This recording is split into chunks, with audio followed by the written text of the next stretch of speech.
Bismillahirrahmanirrahim.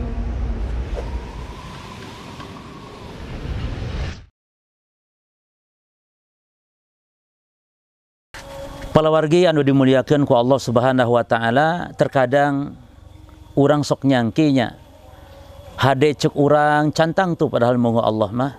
Sebalikna kadang-kadang goreng cek urang mah padahal munggu Allah mah eta teh sae pisan.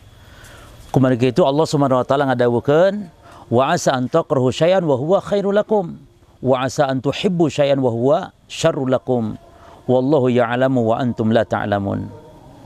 Dawuh Allah Subhanahu wa taala, kadangkala naon anu dianggap goreng ku aranjeun justru hade. Sebaliknya naon anu ku aranjeun pikar resep juga cinta justru goreng munggu Allah mah. Allah Maha uninga aranjeun mah teu nyaho, caur Allah Subhanahu wa taala.